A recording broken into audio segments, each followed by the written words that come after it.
Salam sejahtera Malaysia. Dulu saya pernah ambil SPM. Saya pernah ambil SPM. Tak tahulah kamu pernah ambil ke tidak. Tapi saya fikir dulu ada satu istilah keluar tajuk. Ada satu istilah keluar tajuk pertama. Kedua, ada satu istilah tak menepati kehendak soalan.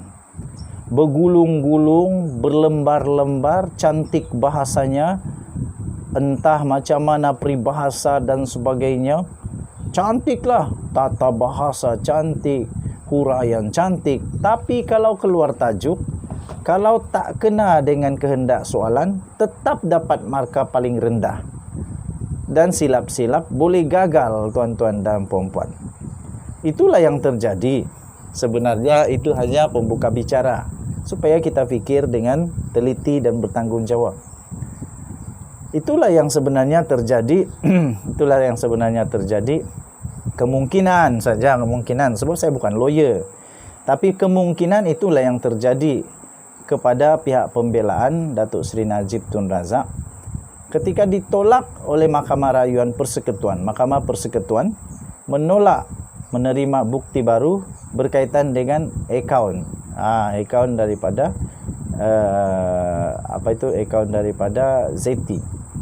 Jadi satu lagi kali ini pun sama juga, soalan mereka yang disoalkan kepada saksi didakwa tidak relevan oleh pihak pendakwaan.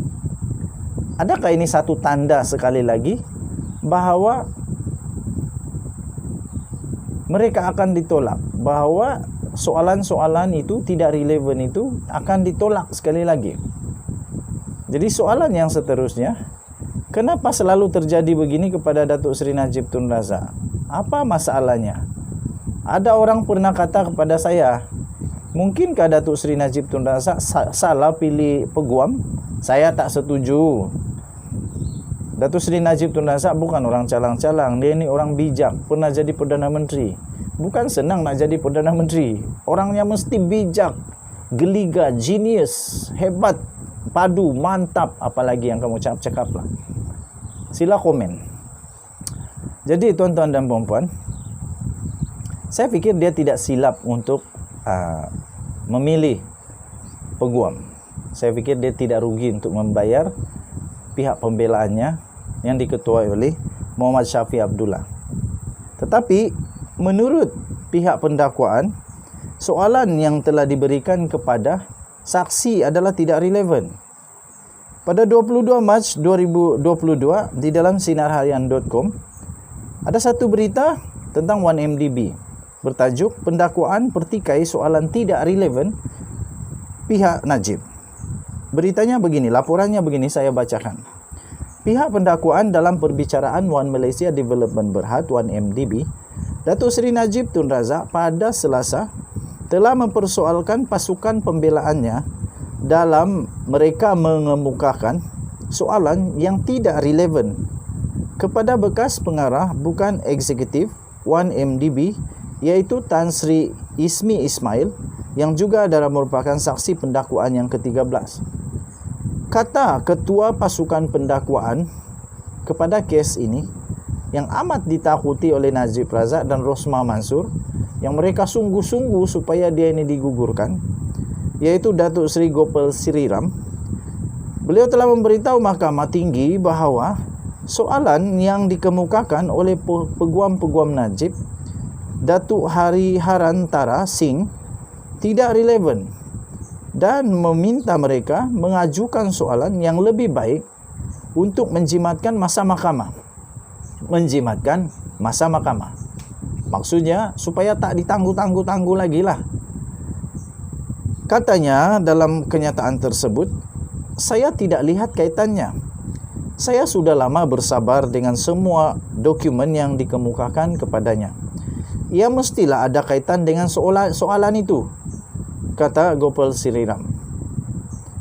Jadi antara yang dibangkang oleh saksi adalah saksi ini saksi punya cerita. Saksi yang membantah apabila disoal siasat di mahkamah adalah tentang gaya hidup Jolo.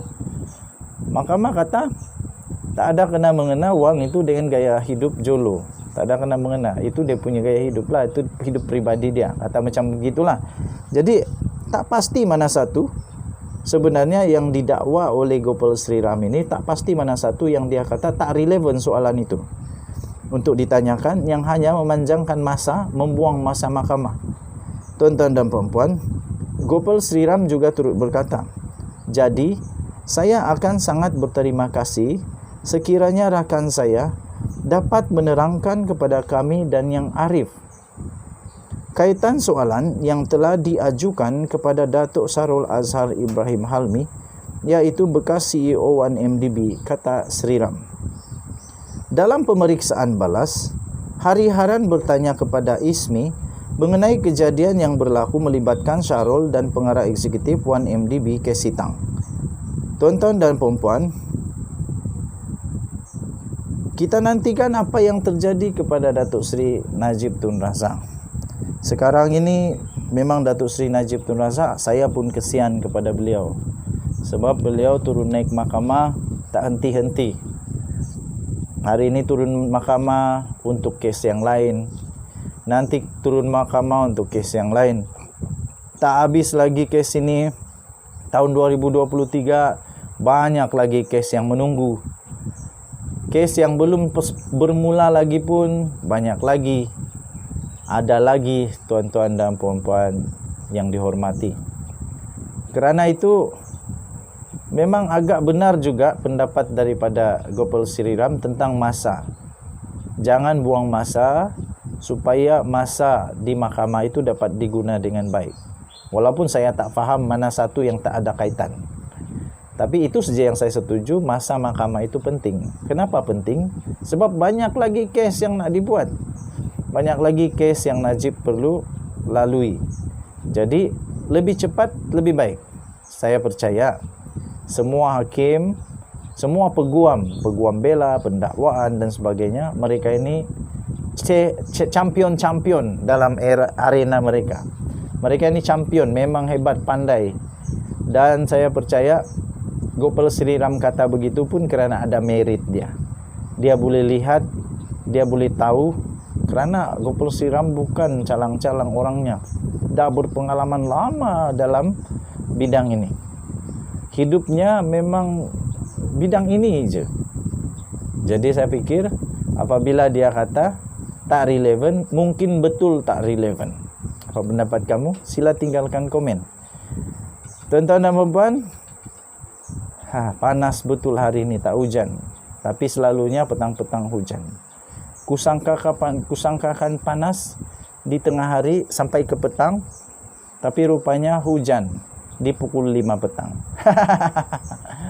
Kita jumpa lagi. Selamat petang Malaysia. Denyut nadi, suara rakyat bergema di channel ini. Bye-bye.